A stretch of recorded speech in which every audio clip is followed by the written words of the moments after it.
Hello everyone, a very warm welcome to you. Welcome to episode 7 of Spectrum Talk, where we look at all things Spectrum. We might look at a particular series of games, a software house, a writer, or in fact we might look at the history of the Spectrum itself, which we've been doing over the last few episodes. Now, if you haven't been keeping up, if you haven't seen those other episodes, then please have a look at those.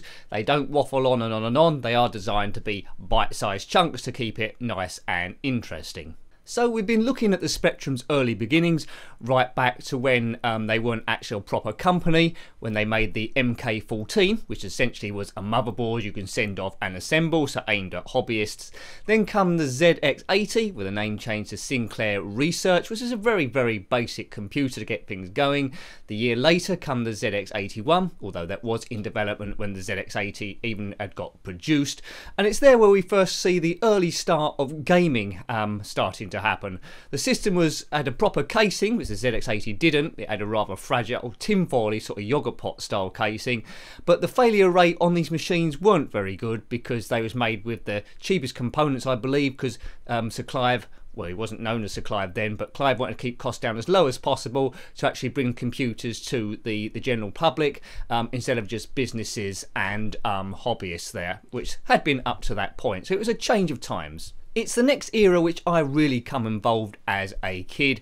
At junior school I didn't know too much about computers outside basic calculators, and then one day my parents brought home, it may have been for Christmas, a ZX Spectrum 48K, and everything was to suddenly change. It was the first computer I was aware of. I don't think I would have liked the computers before because they was a little bit basic, but this is where it all starts. Gaming before that point, I think I went round a friend's house who was slightly older, had a variety of the Atari machines with these big wooden boxes, and they just seemed like magic to me, but you couldn't really program on them like the Spectrum's main advantage was. It was 1982, the computer which changed everything. It was the ZX Spectrum's new one was the 16K Spectrum, although it was available as a 48K as well, so you had a choice. If you went for the slightly cheaper 16K, you could upgrade later on to the full 48K specifications. It had the classic rubber Spectrum keyboard, which you've all grown to love, and for the first time there was the classic rainbow motif, which has come as standard on ZX Spectrum computers. The popularity of this computer was so much through the 80s and in the early 90s. It had an incredibly large production run, much larger than Sinclair Research I'm sure were expecting. This computer, the 48K, sold over 5 million units and was commercially available from 1982 right through to 1992. I mean, that's absolutely outstanding. I mean, other Spectrums come out in that sort of like time period, but the ZX48K was such a classic icon of British industry that it continued to sell. When you look at retro folklore, it's the 48K rubber keyboard that you want to see. There's been other projects to try and reproduce it, like the recreated Spectrum, and they all want to look like that rubber Spectrum. In early development, the computer was known as the ZX82, so following on from the ZX80 and the ZX81, but on release, because of the highly expanded memory, they went for the ZX Spectrum 16K or the ZX Spectrum 48K. Unlike the two computers before it, the ZX80 and the ZX81, this Spectrum suddenly had a colour display, which was really to appeal to kids, to bring computer games to life and learning as well. So you didn't have a black and white screen to look at, of course, unless you was a bit like me, where we had two televisions in the house and one of them was black and white. So if you couldn't get on the colour TV, you was on the black and white anyway. But those are the days. I don't think you can still buy a black and white TV. There was two TV licenses at that point where you could buy a black and white license or a colour license. Don't get me onto that, because the BBC is becoming less and less of a big thing in television, because there's thousands of channels, when back then was about 3, but now there's thousands. I don't think the TV license should be valid, but there we go, that's a whole new topic. The 16K or 48K Spectrum had a new sound chip which could produce sound through 10 different octaves, so you could do some really fancy tunes on that. I think games, when it comes to 1983, started to make most use of that, in particular Manic Miner and other ones of a similar time. Limited as the sound chip was compared to other computers coming out like the Commodore 64, software was developed so you could play two-channel sound together.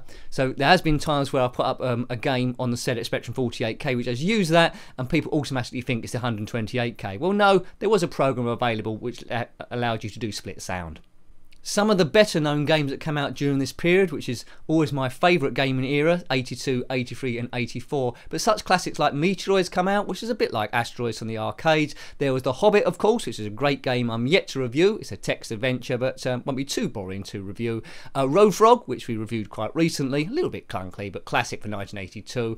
And it's the start of my favourite game character of all time, Horace. You saw him as Hungry Horace in a Pac-Man clone, and also as Horace Goes Skiing. Now, Horace Goes Skiing I've reviewed a few times. I want to review it on the Commodore 64 as well to see how it compares. But Hungry Horace, he was going around a maze trying to get away from park rangers.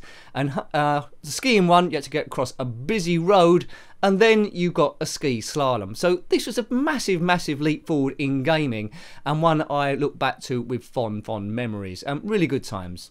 The rival computers at the time were the Commodore 64, the Dragon 32, Oric 1, BBC Micro, which you saw a lot in schools as well as Acorns, and the Amstrad CPC.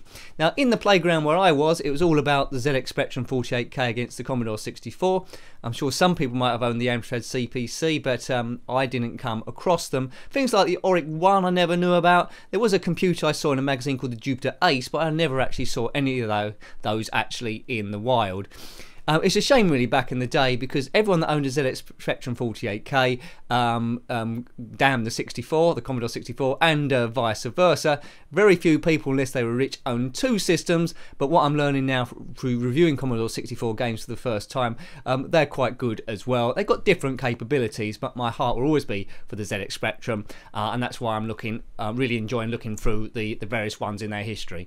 As I mentioned, we had two televisions back in the day at home. One was the normal colour TV, which I called the family TV, that was in the living room, and we had this old battered black and white television, which occasionally come down for the loft or lived in the spare room.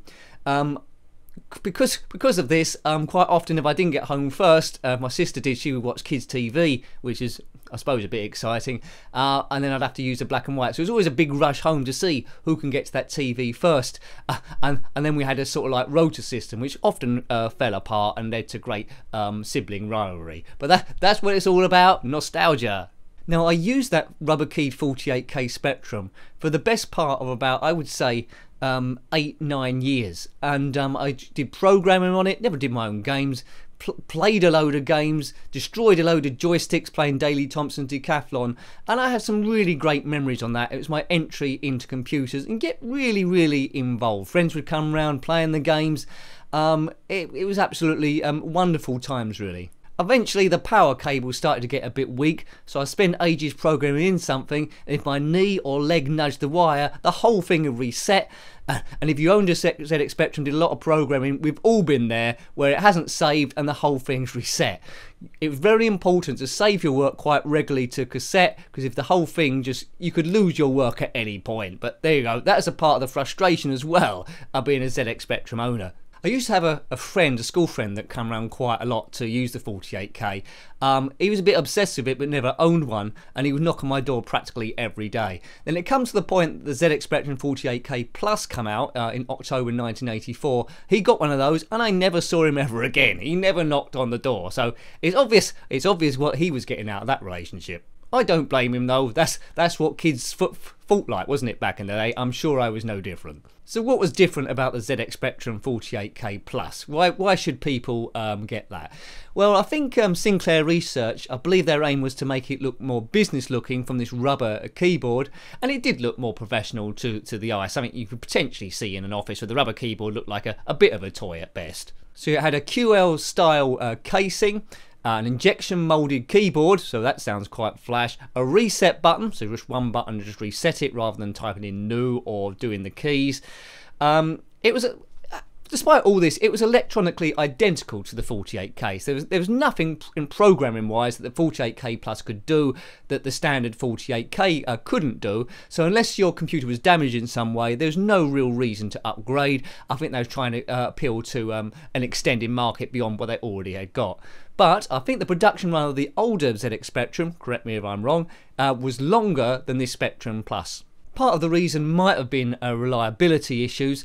Some retailers were claiming that up to 30% of the ZX Spectrum 48K Pluses had to be returned due to failures, compared to about 5 to 6% of the ZX Spectrum. Now, I can only presume it was due to overheating. None of them had proper ventilation ducts, but maybe just the way inside that the 48K Plus was laid out, maybe that made a difference. I do not know. So, did you own a 48K Plus Spectrum or the normal 48K? Let me know. Or did you own both of them? Did one fail and you got another one? Let me know about that. Now, we might look at the 128K next week in the various versions, or we might leave it there. Let me know what you think. Do you want to see this extended to 128K, or would you prefer we move to a different topic? So, thank you very much for watching again. Please put your memories of owning those computers if you did, or any before it, the ZX80 or the ZX1. Always like hearing your thoughts. This channel aims to be like community-based, forum-based, rather than someone just chatting. I like to have a bit of activity there, a bit of comments, and if you like the video, please like and please subscribe. Until next time, take great care of yourself, and a very fond goodbye. Goodbye.